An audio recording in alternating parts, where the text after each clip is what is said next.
Hello दोस्तों। Vipin academy for success में आपका स्वागत है। मैं सेफ्टी आई कैट ट्रेड थ्योरी का सेफ्टी चैप्टर पूर्णतः रूप से कंप्लीट कर दिया हूँ थ्योरेटिकल। अब उसका ऑब्जेक्टिव इस वीडियो में मैं सेफ्टी से संबंधित पूरा ऑब्जेक्टिव कराऊंगा। इसलिए यह वीडियो अंत तक देखें और ध्यान से देखें। अगर कोई ऑब्जेक्टिव में डाउट रह गया तो उसे कमेंट में जाकर कमेंट करिए, मैं उसे बताने का प्रयास करूंगा।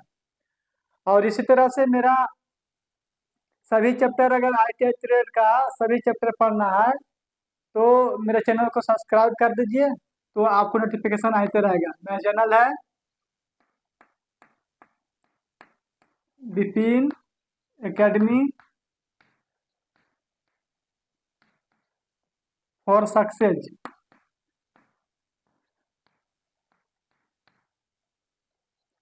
यूट्यूब पर सर्च करिएगा, सर्च करने के बाद मेरा वीडियो आ जाएगा, उसको सब्सक्राइब कर दीजिएगा, बेल आइकन कर दीजिएगा। तो आपको जो है आईटीआई का ट्रेड थ्योरी जो है सभी चैप्टर बाय चैप्टर खत्म होने के साथ साथ उसका ऑब्जेक्टिव भी मैं कराते रहूंगा। आप फ्री में ये सेवा ले सकते हैं, इसका कोई चार्ज नहीं है। मैं पूरा theory book, fitter Turner machinist, तीनों ट्रेड का टोटल थ्योरी का जितना भी चैप्टर है सभी मैं फ्री में आप लोग का कराऊंगा। आप सब्सक्राइब कर लीजिए अपना मोबाइल में, बेल आइकन दबा दीजिए, ठीक है। और चैप्टर खत्म होने के बाद मैं ऑब्जेक्टिव देता हूँ। जैसे सेफ्टी चैप्टर खत्म कर दिया हूँ, समाप्त हो गया है। अब उसका ऑब्जेक्टिव मैं भी बताने जा रहा हूँ। कृपया वीडियो लास्ट तक देखे, जो समझ में नहीं आ रहे उसे कमेंट करिएगा, ठीक है। तो चलिए देखते हैं ऑब्जेक्टिव का पहला क्वेश्चन।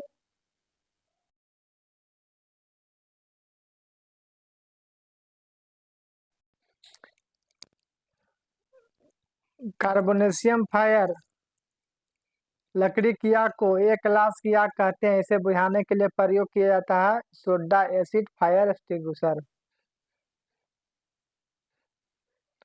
तेलीय आग ऑयल फायर को बी क्लास की आग कहते हैं। इसे बुझाने के लिए प्रयोग किया जाता है फोम फायर एक्सटिंग्विशर।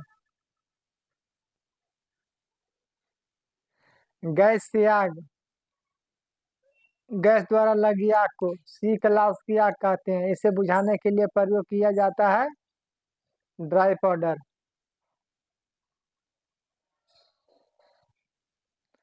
बिजली की आग, बिजली द्वारा लगी आग को डी क्लास की आग, डी क्लास आग कहते हैं। इसे बुझाने के लिए प्रयोग किया जाता है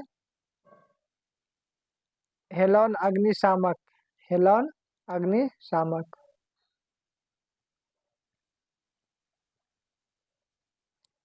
सोडा एसिड फायर एक्सटिंग्विशर की पहचान का प्रत्येक चिन्ह क्या होता है? तो उसके सिलेंडर पर पीले रंग का हाथ का चिन्ह होता है। होम फायर एक्सटिंग्विशर का प्रत्येक चिन्ह क्या होता है? तो उसके सिलेंडर पर भूरे रंग का हाथ का चिन्ह होता है।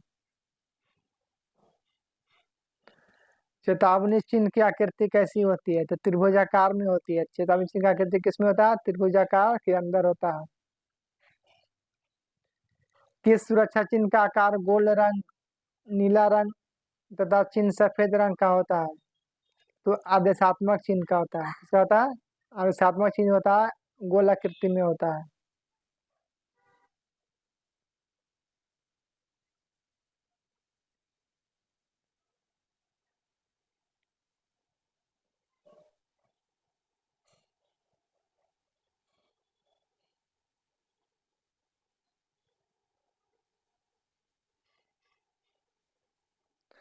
किस सुरक्षा चिन्ह का त्रिभुजाकार आकार होता है तथा बॉर्डर का रंग व संकेत चिन्ह काले रंग के होते हैं? चेतावनी चिन्ह का। इसके पहले भी क्वेश्चन पढ़े थे। चेतावनी चिन्ह त्रिभुजाकार के अंदर होता है। किस सुरक्षा चिन्ह का आकार वर्गाकार होता है वह बैकग्राउंड हरे रंग की तथा चिन्ह सफेद रंग का होता है? सूचना चिन्ह, सूचना चिन्ह। बिना हत्थे वाली,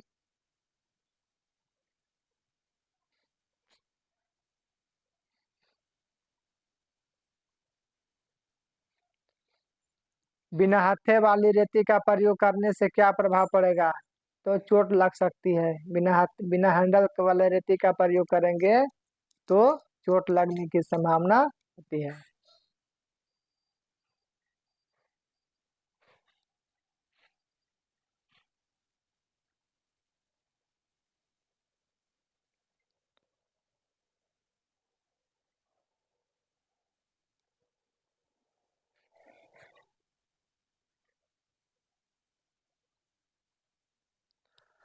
बोल्ट पर नट को कसते समय उचित साइज के स्पैनर का प्रयोग न करने से क्या हो सकता है? तो स्पैनर भी टूट सकता है, स्पैनर फिसल जाएगी, चोट जाएगी। उपरोक्त में से कोई इसका आंसर एक होगा।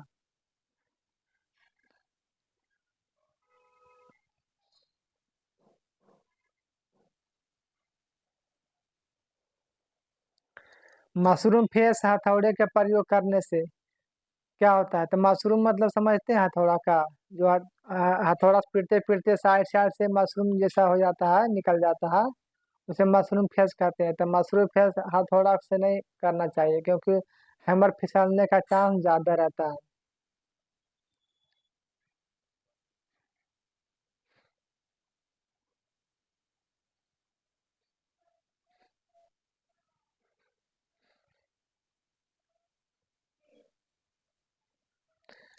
किसी मशीन उपकरण के बारे में ज्ञान ना हो तो उस पर कार्य करने को क्या कहते हैं? अज्ञानता। क्या कहते हैं? अज्ञानता।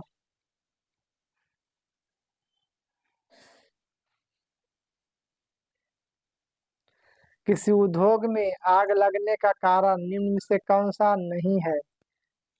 तो कौन सा कारण नहीं है? बिजली के शॉर्ट सर्किट से आग लगता है, धूम्रपान करने से भी आग लगता है, बिजली के तारों को ढीले कनेक्शन से आग लगता है, फर्श पर कचरा पड़ा रहना, यह आग लगने का कारण नहीं है।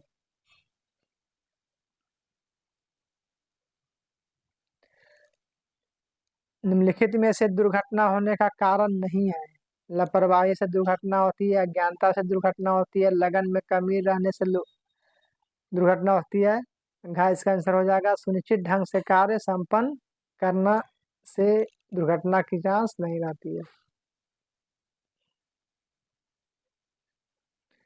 कार्य करते समय यदि दुर्घटना हो जाए तो क्या करना चाहिए? कार्य करते समय दुर्घटना या दुर्घटना की सूचना अपने वरिष्ठ अधिकारी को देनी चाहिए।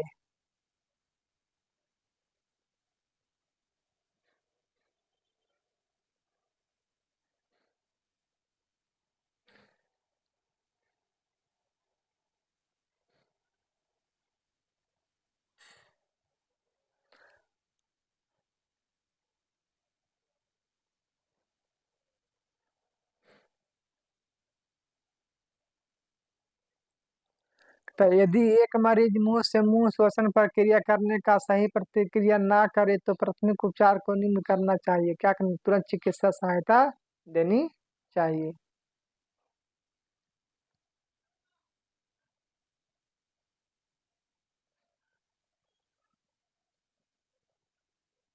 आग में मिले होते हैं। आग किसे बनाते हैं बताए थे ना? ईंधन, ताप और ऑक्सीजन तीनों मिलता है तो आग का निर्माण होता है।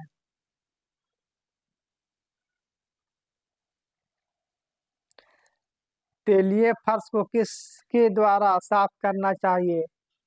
कॉटन बेस्ट, पानी डालकर, या सॉफ्ट डस्ट नीति रेत। जो सॉफ्ट डस्ट जो होता है या रेत डालकर करना चाहिए फर्श को साफ, उससे क्लीन हो जाता है तेलीय फर्श। किसी दुर्घटना की स्थिति में पीड़ित व्यक्ति को तुरंत आराम करने को कहना चाहिए। दुर्घटना के बारे में पूछताछ करनी चाहिए, सहायता प्रदान करनी चाहिए, बिना इलाज के पड़ा रहना देना चाहिए। तो क्या कि दुर्घटना स्थिति में पीड़ित किसी दुर्घटना की स्थिति में पीड़ित व्यक्ति को तुरंत क्या करना चाहिए? सहायता प्रदान करनी चाहिए।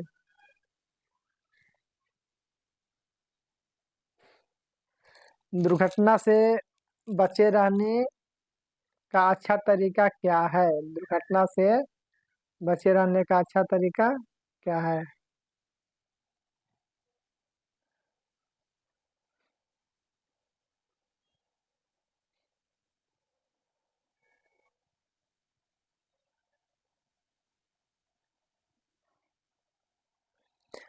दुर्घटना से बचने का अच्छा तरीका क्या है?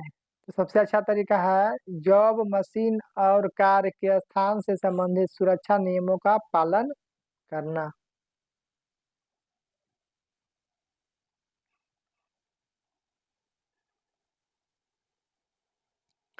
फिर एक कार्य का सुरक्षित तरीका होता है। कार्य का सुरक्षित तरीका क्या होता है? कार्य करने का एक प्रभावी और सही तरीका। कार्य करने का एक प्रभावी और सही तरीका। कोई दुर्घटना होती है तो क्या करना चाहिए? तो बिना नियोजित कोई दुर्घटना होती है तो क्या करना चाहिए? बिना नियोजित की हुई घटना। कोई दुर्घटना होती है, कैसे होती है? तो बिना नियोजित की हुई घटना, कंट्रोल ना की जाने वाली घटना, अवांछनीय घटना, ये सब क्या दुर्घटना का कारण है। तो इसमें क्या आ जाएगा? ग्राइंडिंग करते समय आंखों की सुरक्षा के लिए प्रयोग करना चाहिए सुरक्षा एनक सेफ्टी गूगल्स। निम्न में से कौन सा सुरक्षा का प्रकार नहीं है? कौन सा जो है सुरक्षा का प्रकार नहीं है? अपनी सुरक्षा, साधारण सुरक्षा, मशीन टूल्स की सुरक्षा, गतिमान मशीन पर जॉब का माप चेक करना। तो इसमें सुरक्षा 3 प्रकार के हम बताए थे ना, स्वयं की सुरक्षा, साधारण सुरक्षा और मशीन सुरक्षा। तो का खा गा तीनों तो हो जाएगा सुरक्षा, लेकिन पूरा प्रकार नहीं है तो कौन सा हो जाएगा? इसका आंसर घा हो जाएगा। क्या? निम्न में से कौन सा सुरक्षा का प्रकार नहीं है? तो इसमें का खा गा पढ़िए, अपनी सुरक्षा, साधारण सुरक्षा, मशीन टूलना है, तीनों जो सुरक्षा का प्रकार है। हमने सुरक्षा को 3 प्रकार से बताया था। तो इसमें आंसर क्या हो जाएगा? चौथा हो जाएगा गतिमान मशीन पर जॉब का माप चेक करना है, सुरक्षा का प्रकार नहीं है। इसको टिक कर दीजिए।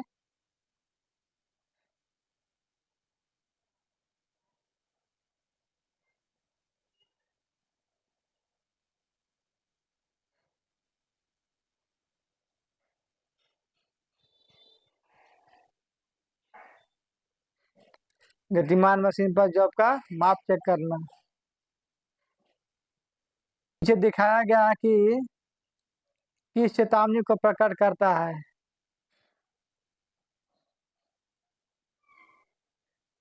तो हमने बताया था कि ट्रायंगल जो होता है किसमें होता है? तो सूचना चेतावनी को प्रकट करता है। तो कौन सा चेतावनी यहाँ होगा? ओवरहेड लोड या इलेक्ट्रिक शॉक, आग का खतरा, लेजर बीम रेडिएशन। तो यहाँ क्या हो जाएगा? लेजर बीम रेडिएशन हो जाएगा इसका आंसर।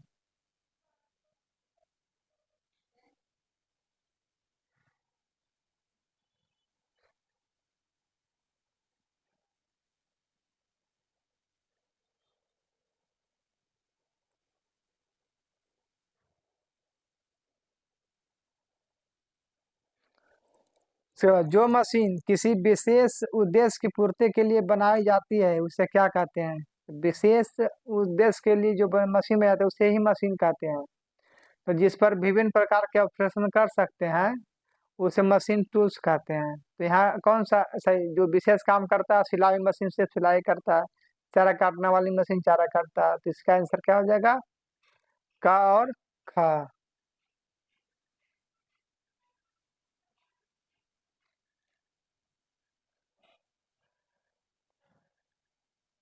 इनमें से उस मशीन टूल्स का नाम बताओ जिसके द्वारा दूसरी धातुओं को काटा जाता है। तो इसका खराद मशीन हो जाएगा। खराद मशीन पर दूसरी धातु को हम काट सकते हैं, ब्रास एल्युमिनियम को हम काट सकते हैं लेथ मशीन पर।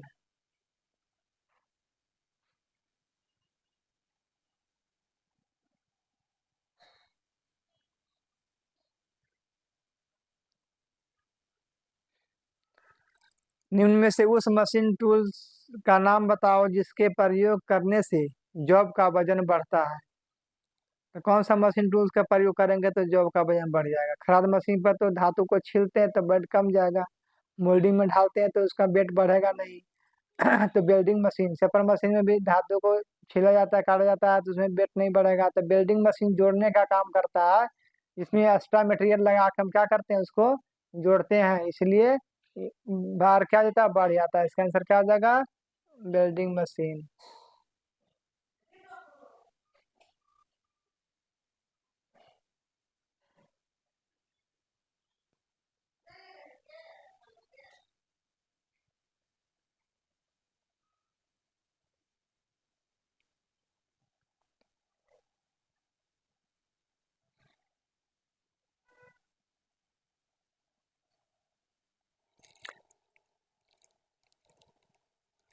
अगला, निम्न में से उस मशीन का नाम बताइए जिसके प्रयोग से ना तो जॉब का वजन घटता है और ना ही बढ़ता है।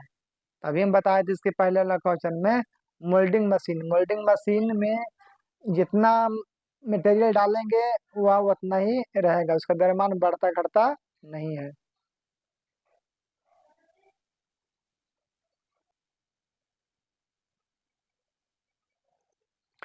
बिना हैंडल वाली रेती के प्रयोग से क्या हानि होती है?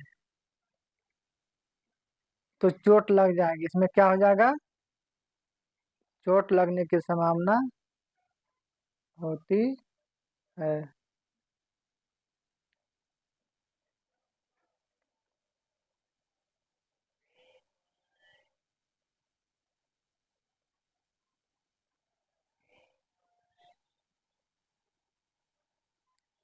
कार्यशाला में उचित प्रकार का प्रबंधन ना होने से किस उद्देश्य की पूर्ति नहीं होगी? कार्यशाला में उचित प्रकाश का प्रबंधन नहीं होगा, लाइट अच्छा नहीं आएगा तो क्या होगा? वर्कपीस का साइज नहीं सही नहीं चेक होगा, या फिर सतह को फाइलिंग द्वारा समतल बनाना कठिन होगा, मापी यंत्रों को रीडिंग सही से नहीं पढ़ सकती हैं। तो यह सब सभी कारण इसमें आ जाएंगे।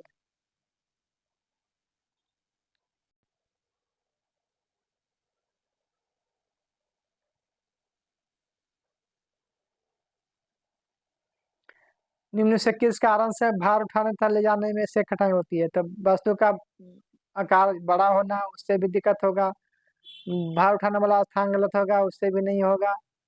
हैंड होल्डर पकड़ने वाला सामान गलत होगा तो नहीं होगा, तो इसमें से सभी आ जाएगा।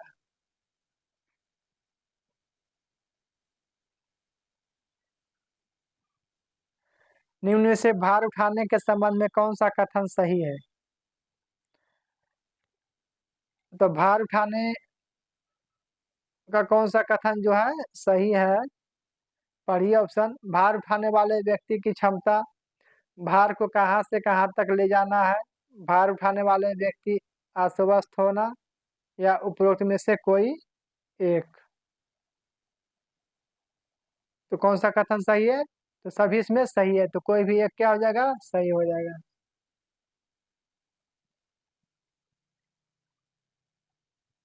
निम्न से किस कारण से शरीर की मांसपेशियां तथा जोड़ों का प्रभाव पड़ता है? तो बहुत भारी वजन उठाने से, वजन को सही प्रकार से न उठाने से। निकिका और खा इसमें दोनों हो सकता है।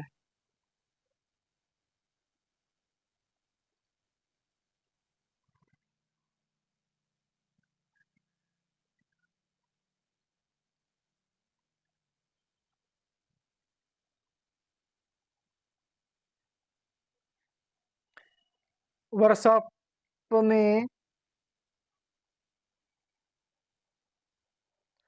वर्कशॉप में दुर्घटना से बचने का कौन सा कारण नहीं है? तो इसका आंसर क्या हो जाएगा?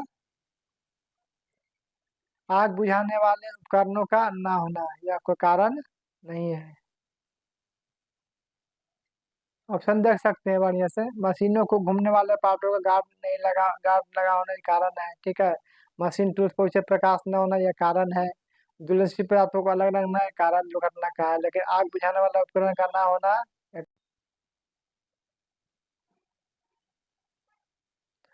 वर्कशॉप में दुर्घटना से बचने का कौन सा कारण नहीं है? तो इसका आंसर क्या हो जाएगा? आग बुझाने वाले उपकरण का ना होना यह कारण में नहीं आता है।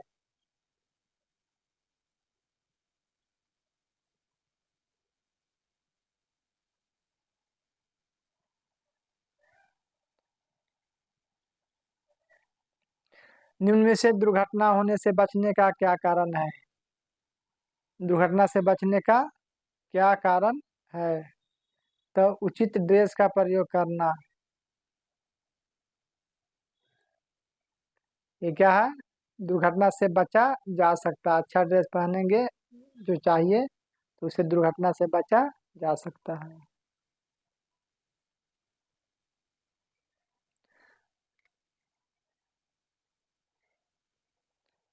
फिर है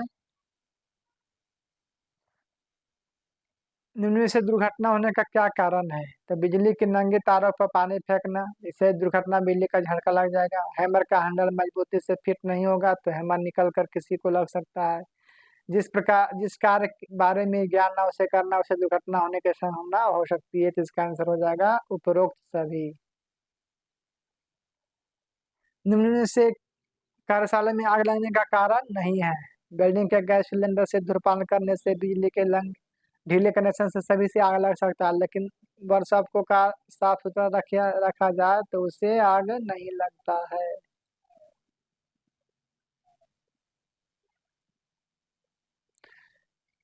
आग लगने पर हमें क्या नहीं करना चाहिए? आग लगने पर हमें क्या नहीं करना चाहिए? आग लगने के कारण का पता नहीं लगावे, आग बुझाने का काम करना चाहिए। ये कारण पता करते करते आग बहुत बड़ा हो जाएगा।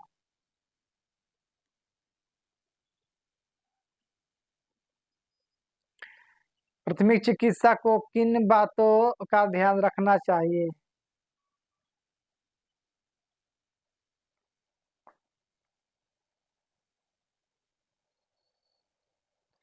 प्राथमिक चिकित्सा को किन बातों का ध्यान रखना चाहिए? तो यहाँ घायल व्यक्ति के प्रति सहानुभूति से बर्ताव करें, यदि व्यक्ति के खून बहाव रोकने का प्रयास करें जहां तक संभव है, यानी कि सभी इसमें आ जाएगा। घायल व्यक्ति दुर्घटना से स्थल से हटा लें, इसका ऑप्शन क्या आ जाएगा? सभी।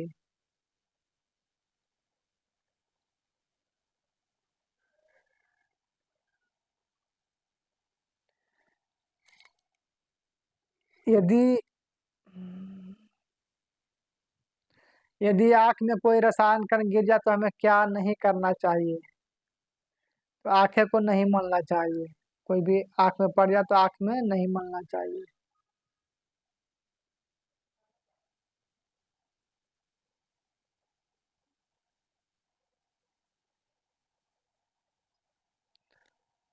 नाक से खून नक्सीर आने पर क्या करना चाहिए? तो नक्सीर आने पर रोगी को सीधा लेटाकर नाक के बजाय मुंह से श्वास लेना चाहिए। सिर पर ठंडा पानी डालना चाहिए। निक्का और खा इसमें दोनों हो जाएगा।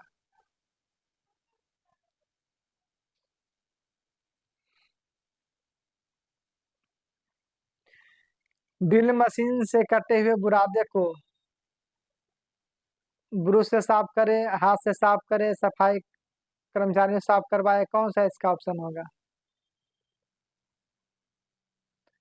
तो ब्रश से साफ करना चाहिए। किससे साफ करना चाहिए?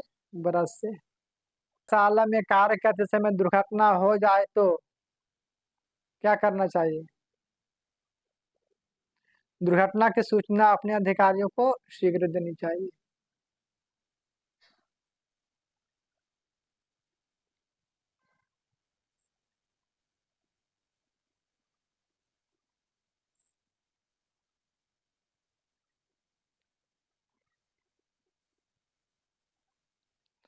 मशीन पर कार्य करते समय यदि वह खराब हो जाए तो क्या करना चाहिए?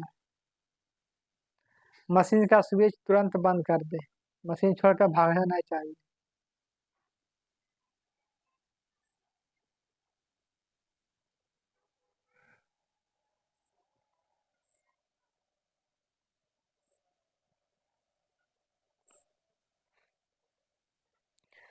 चिपिंग करते समय ध्यान रखना चाहिए, क्या ध्यान रखना चाहिए चिपिंग करते समय? कटिंग एज पर ध्यान रखना चाहिए।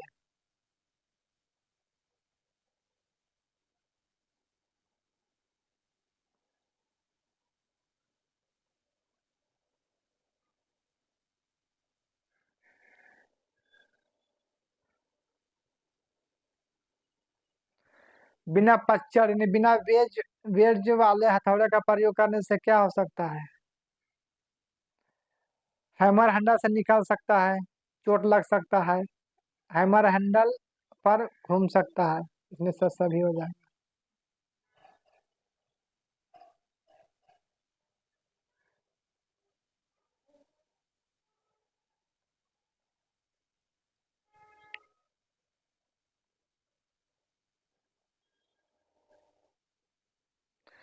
सुरक्षा निर्देशों का पालन करने से क्या होता है? दुर्घटना नहीं होगा, आर्थिक हानि नहीं होगी, चोट लगने का भय नहीं रहेगा, यानी कि इसमें सभी हो जाएगा।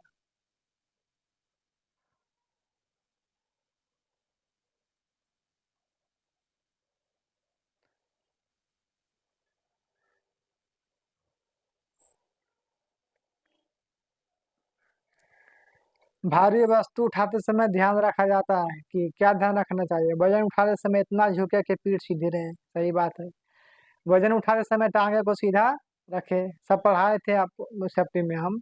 वजन उठाते समय वजन के अनुसार ही रस्सों का प्रयोग करें, इसमें से सभी हो जाएगा। वीडियो मेरा देखे होंगे, सारा चीज मैं डिस्कस कर चुका हूँ वीडियो में।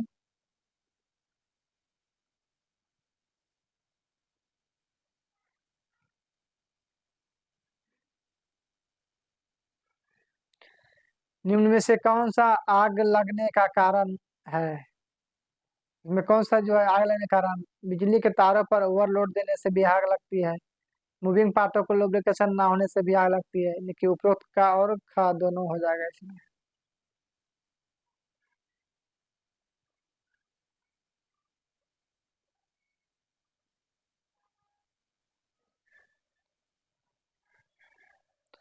आग बुझाने के लिए निम्न में से किसका प्रयोग किया जाता है? तो carbon monoxide, carbon carbon dioxide, carbon tetra chloride, किसका प्रयोग किया जाता है? बताए थे वीडियो में सब। तो कार्बन टेट्रा क्लोराइड का प्रयोग किया जाता है।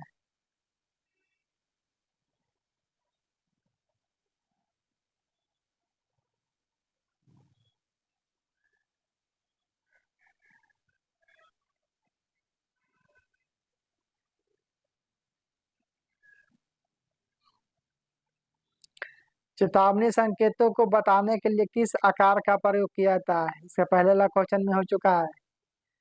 चेतावनी का प्रयोग हम त्रिभुजाकार आकार में का प्रयोग करते हैं बताने के लिए। क्या चिन्ह या किसका चिन्ह है जो प्लस का चिन्ह दे रहे हैं, या किसका चिन्ह है बताइए? तो सूचना चिन्ह है। क्या है? सूचना चिन्ह वर्गाकार में होता है,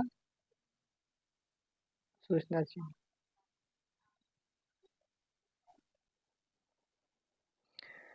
निम्न चिन्ह किसका परिचायक है? तो ट्रेंगल में किसका होता है? ये देखिए तो थोड़ा, कौन सा? तो ट्रेंगल में दो, उसके पहले हम बताए थे ना जी,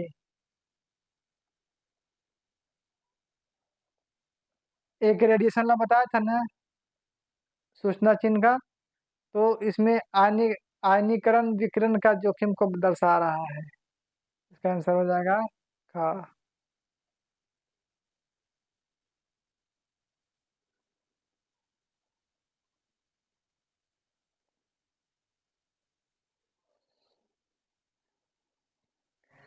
अग्नि त्रिभुज में तीन तत्वों की अपेक्षा होती है। कौन जो है, कौन कौन होता है अग्नि में त्रिभुज में? ऑक्सीजन ईंधन तेल, ऑक्सीजन उष्मा वायु, ऑक्सीजन उष्मा ईंधन, उष्मा ईंधन अग्नि। आग बनने के लिए क्या क्या होता है? ऑक्सीजन चाहिए, उष्मा चाहिए और ईंधन चाहिए। गा हो जाएगा।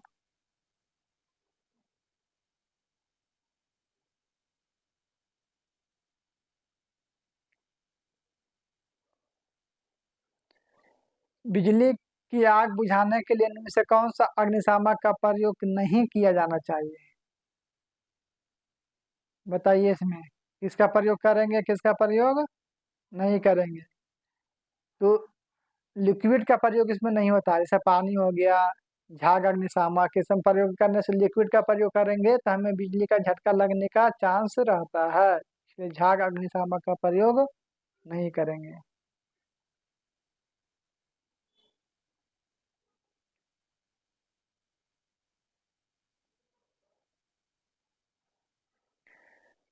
विद्युतीय करंट का मनुष्य के शरीर का क्या प्रभाव पड़ता है? जब किसी मनुष्य को विद्युत करंट लगता है तो उसे शरीर पर क्या प्रभाव पड़ता है? बेहोश भी हो सकता है, सांस रुक जाता है, मरने के किनारे पर पहुंच जाता है, तो इनमें से सभी हो जाएगा इसमें।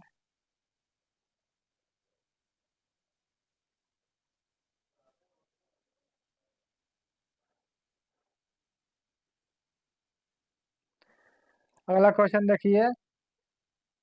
चेतावनी चिन्ह चेतावनी चिन्ह किस आकृति के अंदर बने जाते हैं?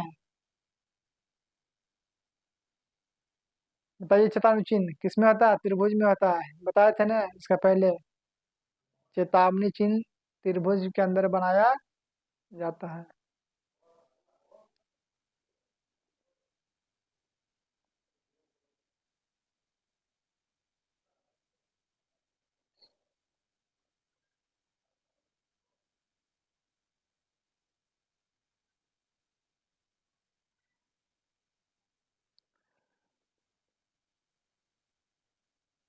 आदेशात्मक चिन्ह किस आकृति के अंदर बनता है? ऊपर सबसे पहले क्वेश्चन में हम लोग कर चुके थे, ऊपर वाले क्वेश्चन में। तो आदेशात्मक होता है सर्कल यानी कि वृत्त में बनता है।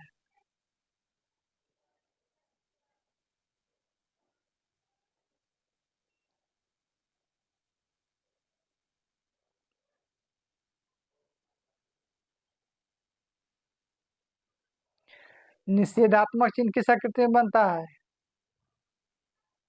निषेधात्मक चिन्ह किस आकृति में बनता है? तो वृत्त क्रॉस बार में रहेगा, इसका आंसर ये हो जाएगा।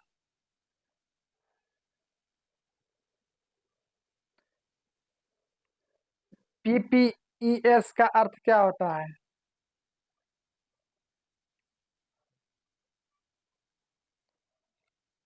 पीपीईएस का अर्थ क्या होता है? Personal protective equipments.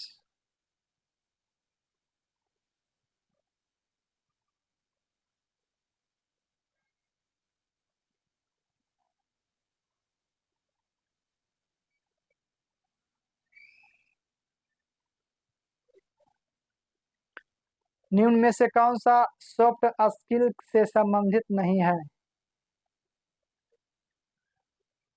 Rigidity.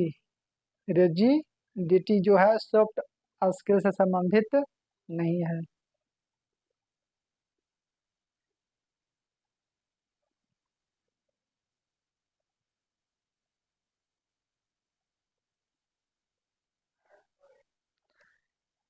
Five ए सिस्टम को किस देश से लिया गया है?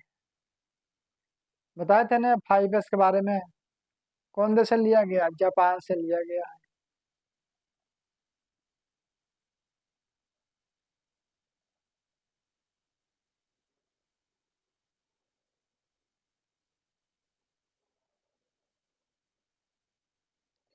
5S में अनावश्यक यानी फालतू वस्तुओं को हटाने का अर्थ क्या है? तो सबसे पहले तो काम ही नहीं करते हैं। तो शेरी सेशन शेषो शिकेशु शिशु के पास शब्द होता है ना जापानी, तो सबसे पहला क्या होता है? शेरी होता है। तो किसका क्या आंसर हो जाएगा? शेरी।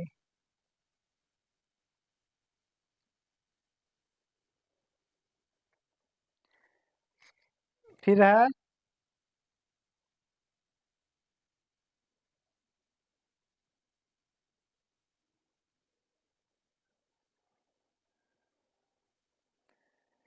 5S में सभी आवश्यक वस्तुओं को क्रम सेट करना मतलब सीक्वेंस इन ऑर्डर, तो कौन सा शब्द में आता है? दूसरा में आता है ना, पहले छापना फिर सीक्वेंस में करना, निसेरी सेशन। इसका आंसर क्या हो जाएगा? सेशन।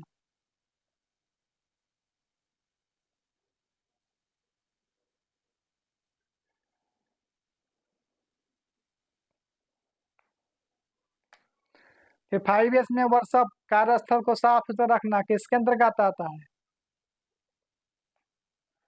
तो शेरी सेशन शीशो। तीसरा में आता है साफ सुथरा आता है, सरलीकरण आता है। तो जितना साफ रखेंगे हमें दुर्घटना होने के चांस कम रहेगा। कुछ भी रहेगा तो हमको क्लियर दिखेगा, नहीं कि इसमें शाइनिंग होनी चाहिए, साफ सुथरा होना चाहिए।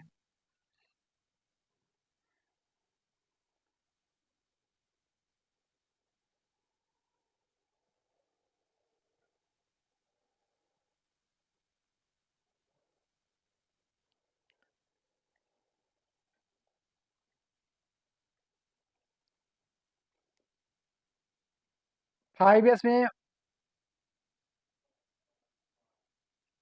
5S में मशीनरी एवं उपकरणों को हमेशा वर्किंग कंडीशन में रखना होता है, उसे क्या कहते हैं? तो 6 शिशुके क्या कहते हैं? शिशुके। शिशुके यानी कि सेल्फ डिसिप्लिन, है ना, यानी कि हम चार को फॉलो करेंगे तो पांचवा अपने आप फॉलो हो जाएगा।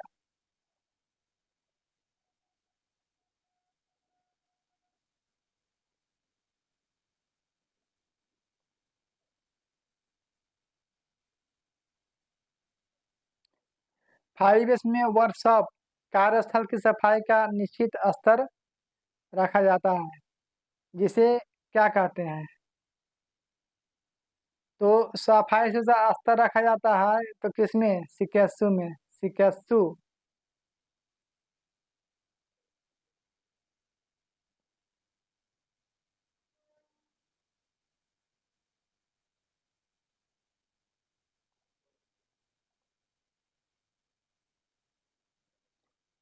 आग बनती है, कितना बार क्वेश्चन आ चुका है। ईंधन, ताप और ऑक्सीजन से।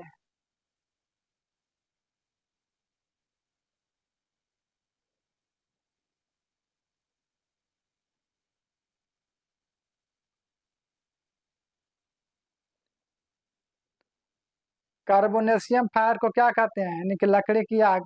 कार्बन से कार्बोनेशियम फायर को लकड़ी की आग कहते हैं, यानी क्लास ए फायर कहते हैं इसको।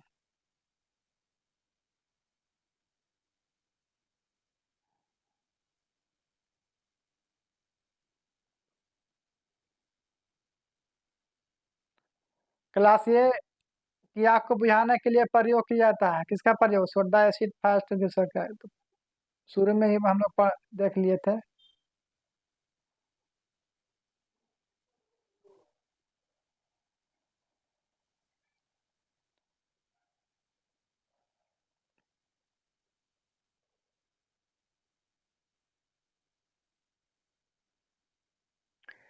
ऑयल फायर को क्लास बी फायर कहते हैं।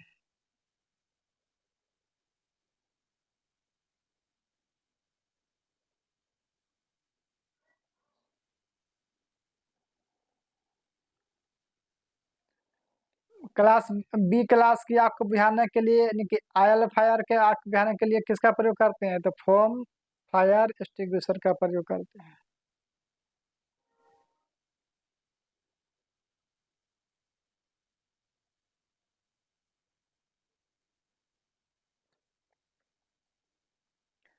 गैस की आग को किस क्लास के फायर कहते हैं? तो गैस की आग को सी क्लास फायर कहते हैं।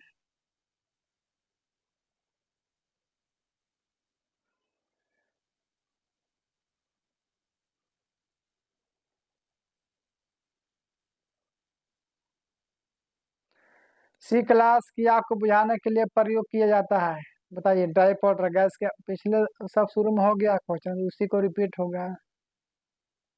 ड्राई पाउडर का इस्तेमाल करते हैं, क्या करते हैं? ड्राई पाउडर का इस्तेमाल।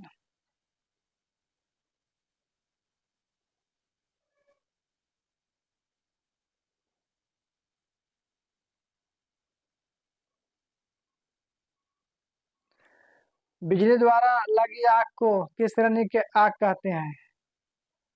Class D class fire. बिजली से जो आग लगता है उसे क्या कहते हैं? डी क्लास फायर कहते हैं। डी क्लास की आग को बुझाने के लिए किसका प्रयोग किया जाता है? हेलन एक्सटिंग्विशर किसका प्रयोग करते हैं? पहले भी क्वेश्चन हो चुका है।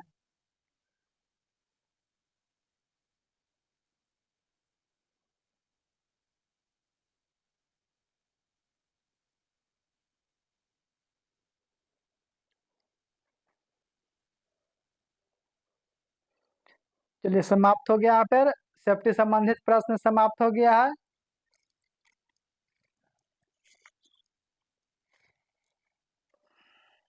कोई डाउट हो तो हमें वीडियो में कमेंट करिएगा। धन्यवाद।